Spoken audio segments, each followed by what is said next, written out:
shit. It's Chaboy's Fantasy Football Podcast. What's up, guys? It's Chaboy Vincor coming at you live. Well, live for me, not for you. Live from my apartment for you guys who are either listening to this late Wednesday night, early Thursday morning. I hope everybody had a great week. Hope everybody had a great weekend.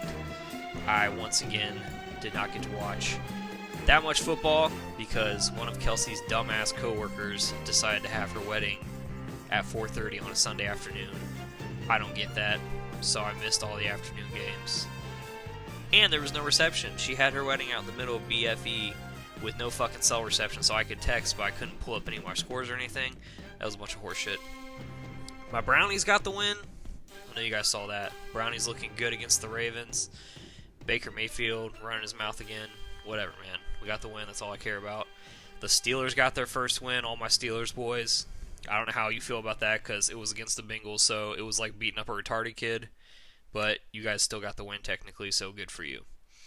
All right, let's get into these this recap for Week 4 matchups. We had some good matchups this week. Obviously, the first matchup we have to talk about is the Rigsby Bowl. The Rigsby Bowl. That's right, the Rigsby Bowl. The twin fight. The brothers from the same mother, Pat and Bear, both coming into this match 1-2. They both got their first win last week. They were both looking to even it out, go 2-2, get their seasons back on track. But only one could come out victorious. Let's start with my man Bear. Let's go to his side real quick. My man Bear had another strong outing from Jameis Winston, Mr. Crab Leg himself. You guys remember in college when Jameis got up on the table and he said, "Fuck her right in the pussy." And guess what? This week, Jameis Winston fucked the Rams right in the pussy. That's right. My dude had 28 completions, 385 yards, 4 touchdowns. That's really good for Jameis Winston. And only 1 interception. That's probably his best ratio of the year so far. That's crazy.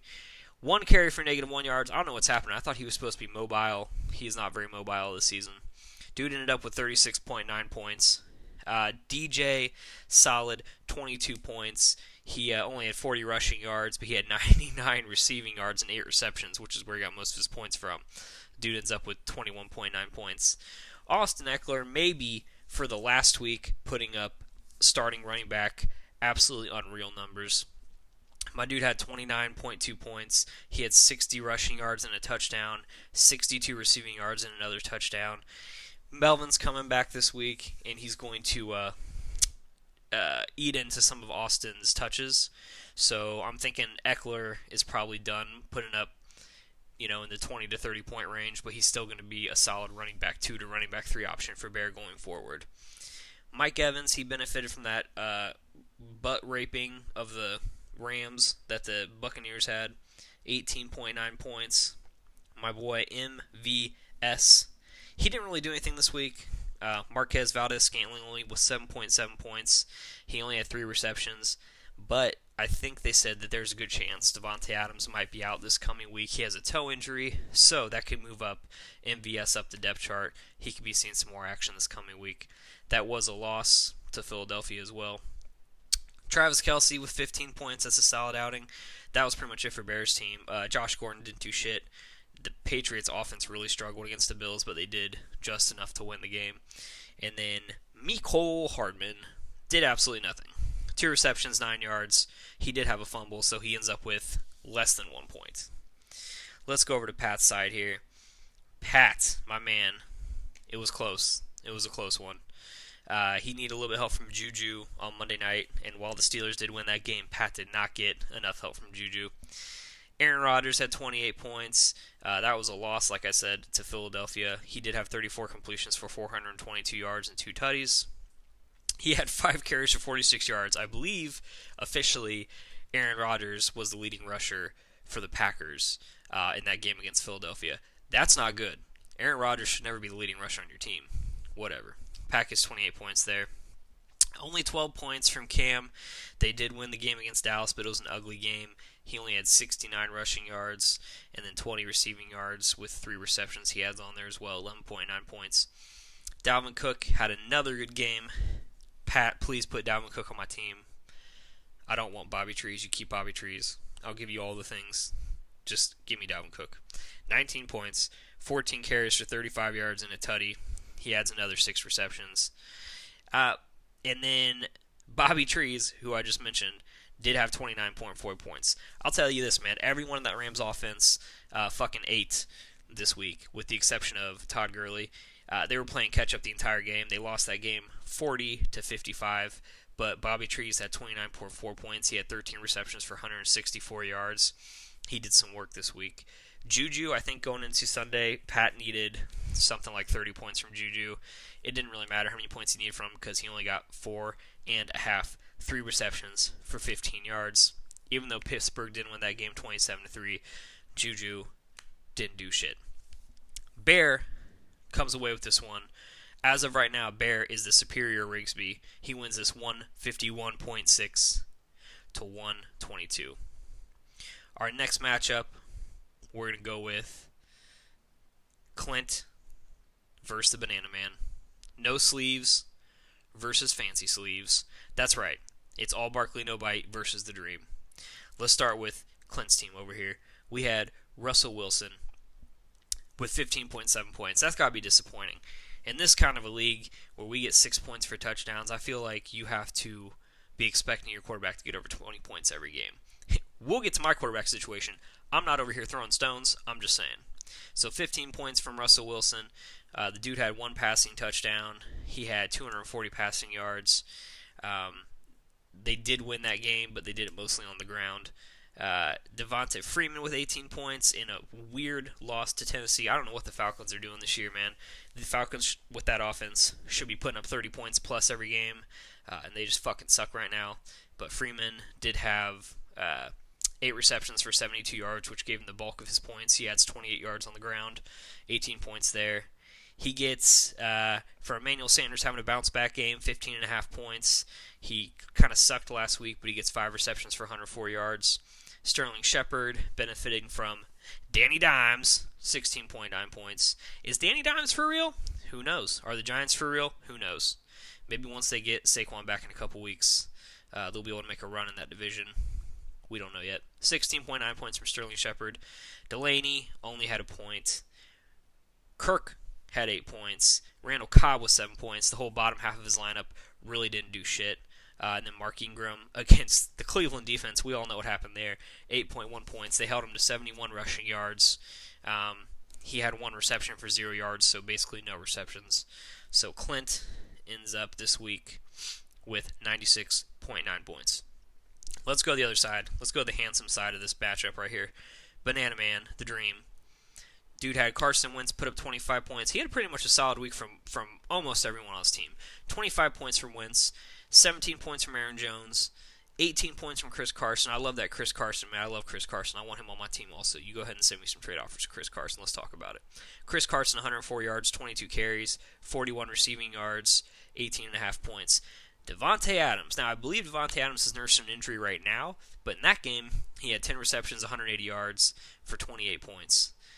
He adds on 12 points from Darren Waller from Oakland, who I finally know what his first name is. It's Darren, not Delaney. Great. 12 points there. LaShawn McCoy had 16.9 points. Banana Man had a solid week.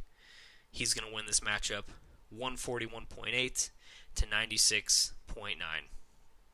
Our next matchup, this honestly could have been the matchup of the week just because of how it ended, but at the time, like given what was going on, I just assumed Mitch was going to run away with this one. That is not what happened. We have the horses in the back, my man Mitch, against the Brone, the full Brone, the Catalina Wine Brones, Brian Luciano. Let's go ahead and start with Mitch's score here. Mitch had another solid outing. You can't be mad about that score, Mitch. You have 17 points from Mahomes, which might be his low score of the season. 315 yards, no passing touchdowns, which is what killed you right there.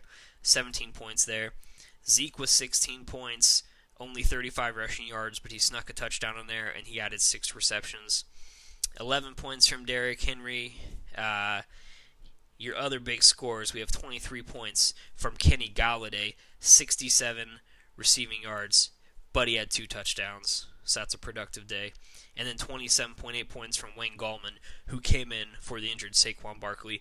Wayne had a rushing and a passing touchdown, 27.8 points. Now, the struggles on your team, DJ Moore only had 7.5 points.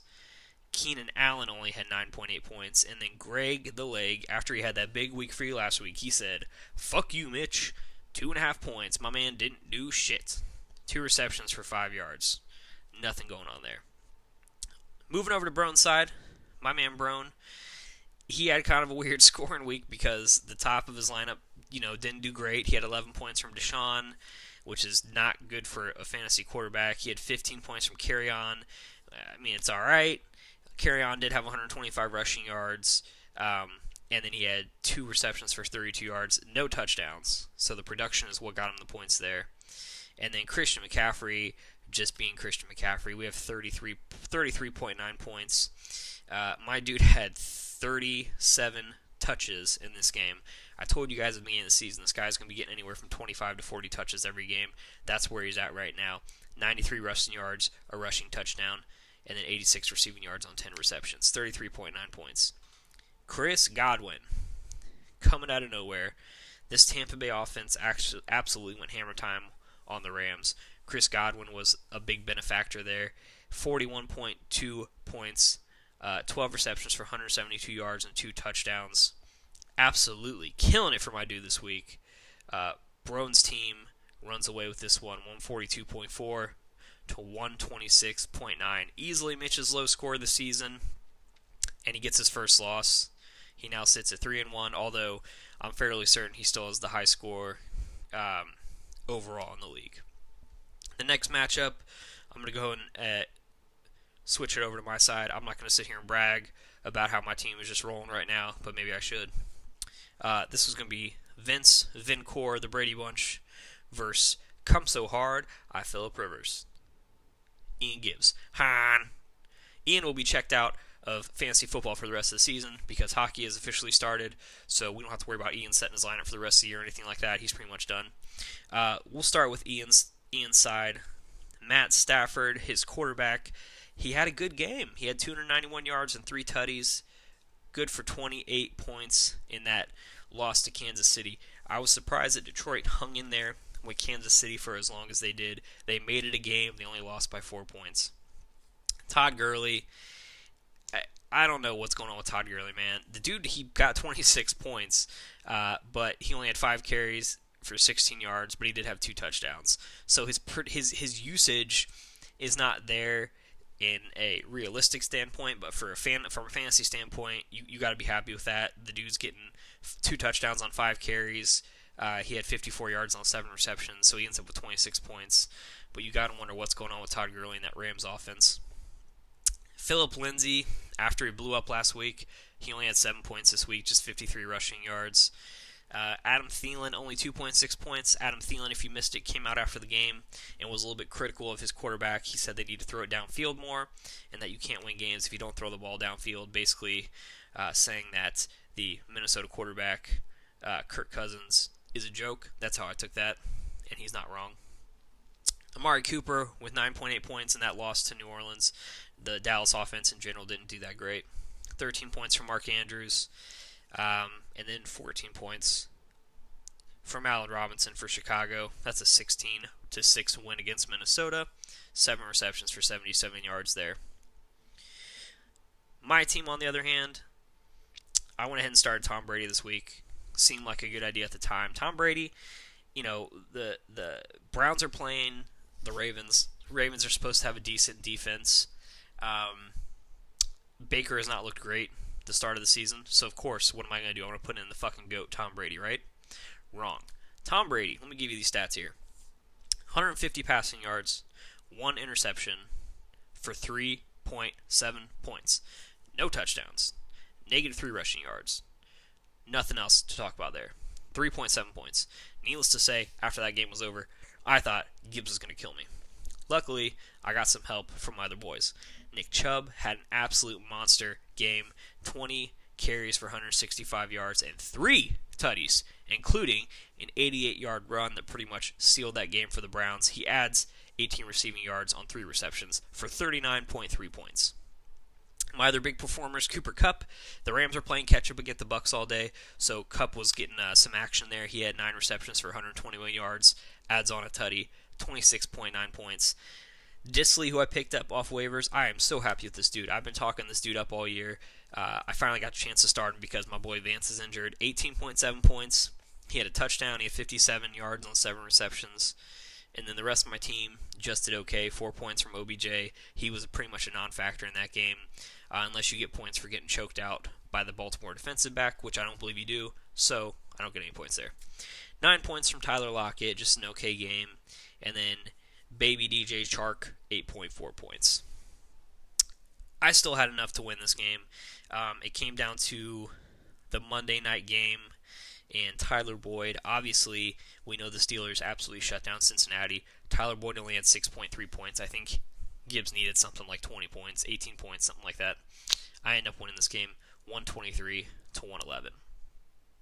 Now, our final match of the week. We have MJ, Pineapple Juice, against Andres 3000. This was the closest match of the week by far, with the winning team only winning by 0.5 points. That's right, 0.5 points. So let's get into these scores right now, right? MJ, Pineapple Juice. He had Matt Ryan with probably his worst game of the year so far. Matt Ryan had another 400-yard game. Of course he did. 0 touchdowns, 0 interceptions, which I think is the first this season. So congratulations on that, MJ. No interceptions. But he only had 14 points. If you don't get any touchdowns as a quarterback in this league, you're not really going to be getting any points there. So 400 yards doesn't do much for you. James Conner, that was a shit game. The Bengals are possibly the worst team in the NFL. I want to see the Bengals and the Miami Dolphins play. I mean, I don't want to see that because that's going to be a terrible game, but I think they should play to figure out who's the actual worst team is. James Conner ran all over him. He had 8 receptions for 83 yards and a touchdown, which is where most of his points come from.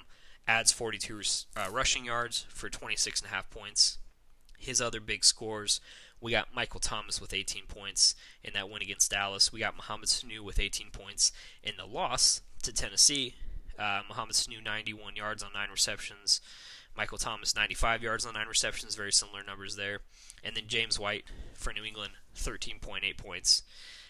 He only gets 7 points from Jason Witten, 3.9 points from Marlon Mack, which was a disappointing performance from him. And that team did lose to Oakland 24-31 as well. Now, I just want to throw this out here. MJ, this is what you get for being a hater and not believing in the Browns. Sitting on MJ's bench, 24.7 points from my man, Juice Jarvis Landry. The dude had 8 receptions for 167 yards before he got knocked out of the game with concussion.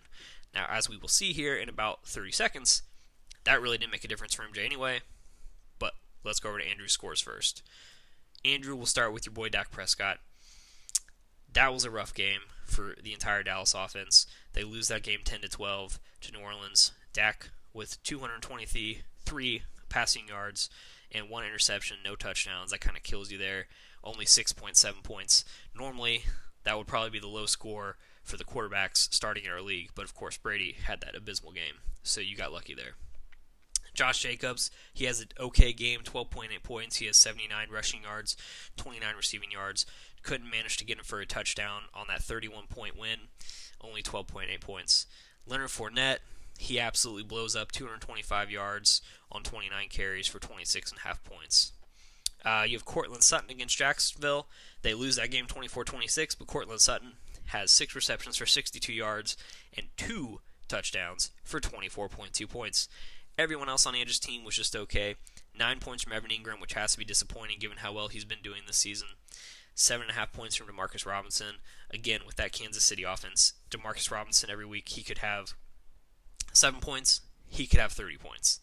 It's just feast or famine on that offense because you don't know who's going to blow up which week. Let's see, we already did Evan Ingram. We had 13 points from Brandon Cooks for the Rams, which is surprising given that everybody else in that Rams offense had pretty high points. He only had 6 receptions for 71 yards, 13 points there. At the end of the day, MJ ends up winning this by half a point, 125.4 to 124.9.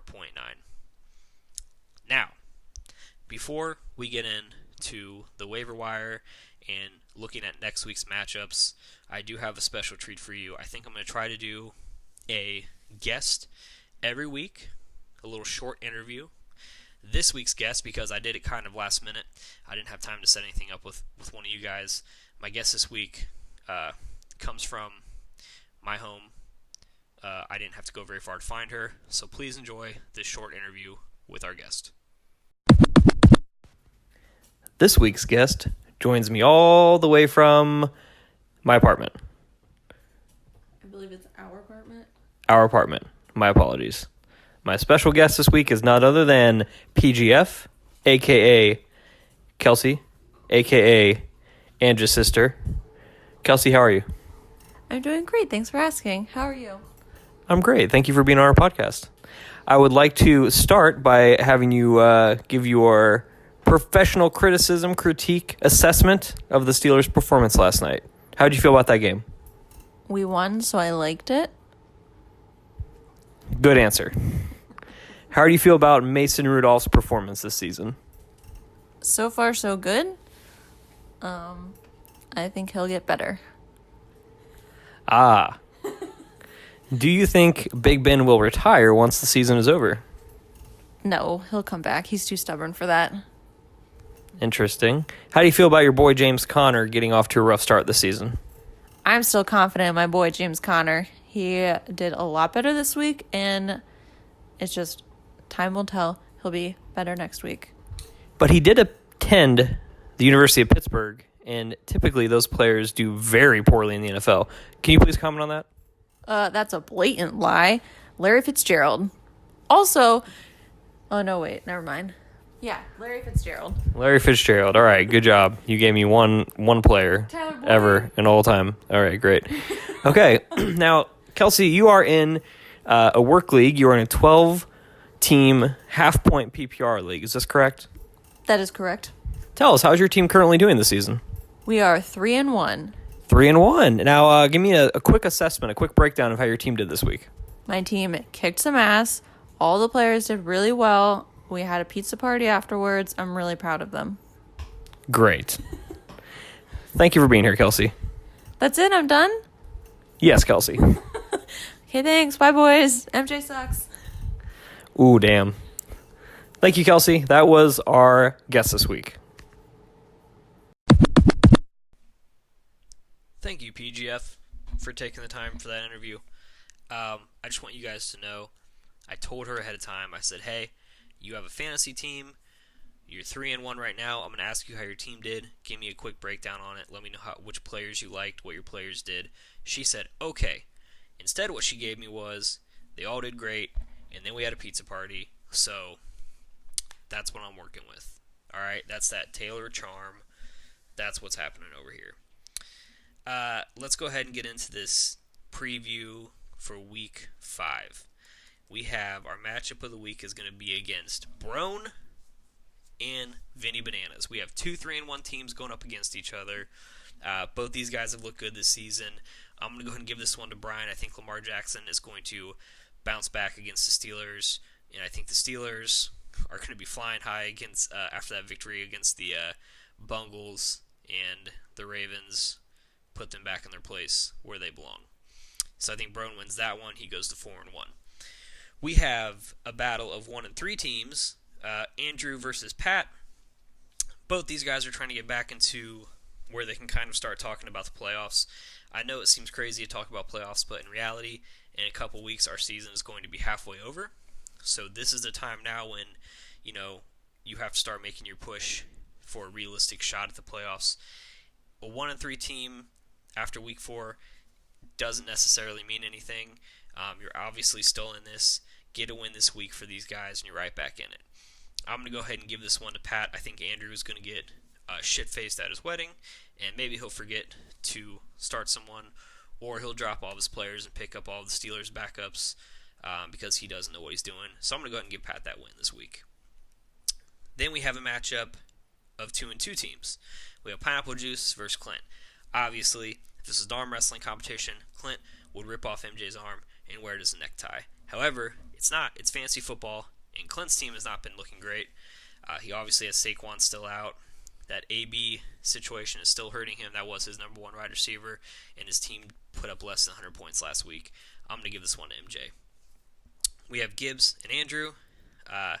I'm sorry, Gibbs and Mitch.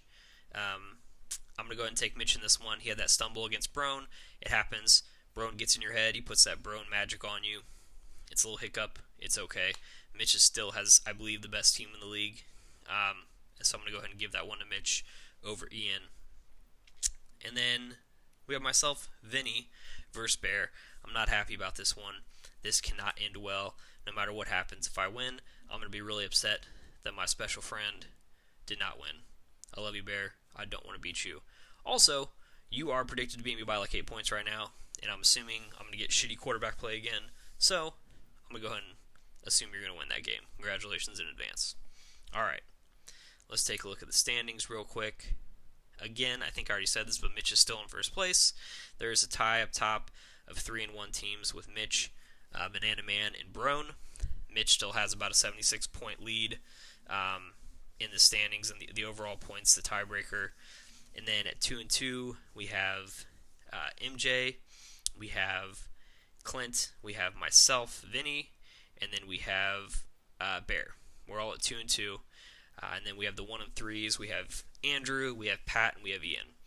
But the interesting thing is this week, which I just said, we have 2 3-1 teams playing each other. We have 2 2-2 teams playing each other, and we have 2 1-3 teams playing each other, which means there will absolutely be some separation after this week. So we'll stop seeing all of these bunched up numbers that we're looking at right now. We'll get a little separation. Let's take a look now. Very quickly, I just want to show you guys this thing that ESPN's doing, where it's basically they take where you were at, where they predicted you to finish after the draft, and where they predict you to finish now. I don't know if this actually means anything, but it's just kind of cool to look at. You can see Mitch, they thought Mitch had the worst draft, and then he obviously, after week 1, has been killing it, and he's moved all the way up into what they assume is going to be first place. On the other side of that, Pat, they said Pat had the best draft. And now Pat, just based on a couple of losses and those trades he's made, he is now sitting at projected to finish 8th in the league. I did see this a couple weeks ago, and I didn't post it yet. I was actually 10th a couple weeks ago. I had gone from 7th in the draft to 10th, but I've moved back up after a couple of wins. So you guys can take a look at this. I thought it was kind of interesting. I don't know if you've seen this yet or not. And then finally, I want to take a look at the waivers. We didn't have a lot of waiver action this week. Patrick, of course, made some moves because, it's a day that ends in Y, and his name's Patrick. But that's okay. Let's take a look at some of these waivers. We only had 2 money waivers. They were both 2 money pickups. They were both by Patrick. We had $25 bid on Ronald Jones. Pat picks him up and drops his kicker. Of course, he drops his kicker. Ronald Jones, I don't hate that. I think that the problem is with that offense, you don't know which one of those running backs is going to do well week to week. So that could be good for you if he can get a consistent starting role, but I feel like Peyton Barber is going to be vulturing a lot of his carries. And then the other pickup Pat made, he finally got rid of that bum O.J. Howard. He picks up Jimmy Graham for $9. And those were the only money bids this week. The other waiver action we had, I dropped Deontay Johnson, and I picked up another tight end, Ricky Seals-Jones. This gives me a backup tight end. I think any tight end in the Cleveland offense is going to do well. Baker loves throwing to the tight ends. Ricky had 3 receptions for 80-something yards this week. I liked it. And Deontay Johnson, I still don't trust the Steelers' offense, and I think there's too many guys trying to get catches there. You see what happens to Juju week to week, so I just don't trust that. So you guys can fight over Deontay Johnson. We had Banana trading kickers out for the second week in a row. We also had Banana dropping the injured T.J. Hawkinson and picking up Robbie Anderson. Mitch picks up Corey Davis, that bum ass from Tennessee that Pat dropped last week. He drops Raheem Mostert from San Francisco. I'm assuming that's because Tevin Coleman is coming back, so Raheem's not going to get that many touches. I went ahead and picked up Antonio Callaway, and I dropped John Ross. I do want you guys to know that I'm not an idiot. If John Ross would have been put on IR yesterday, I obviously would have dropped him instead of Deontay Johnson, but I didn't get that news until around lunchtime today, so it kind of fucked me. But it is what it is. I pick up Antonio Callaway. If OBJ ends up getting hurt this season, I like to have that handcuff. I think Callaway is a nice deep threat for Cleveland. We also have Ian picking up Phillip Rivers and dropping Ty Montgomery. And then Brian had to switch kickers out because Steven Gostkowski is getting hip surgery and is out for the season. Gostkowski wasn't doing that great for Brian anyway. He was outside of the top 10 in kicker stats, but Brian, for some reason, refuses to trade his kicker out week to week. And then he complains that his kicker doesn't get any points. So whatever, that's your own fault, asshole. All right, that is going to do it for the podcast this week. Once again, if you guys have any questions, comments, or criticisms, please let me know. I'm trying to add different stuff in every week. I'm trying to make it a little bit better week to week. Let me know what you guys want me to do or want to see, or let me know what you don't want me to do. If you don't give a shit about previewing the matchups or whatever, just tell me. I don't have to do that anymore. All right, I love you guys. I hope everybody has a good weekend. I hope everyone has a good football weekend. Bear, I love you. I hope you win this weekend. I'll see you later.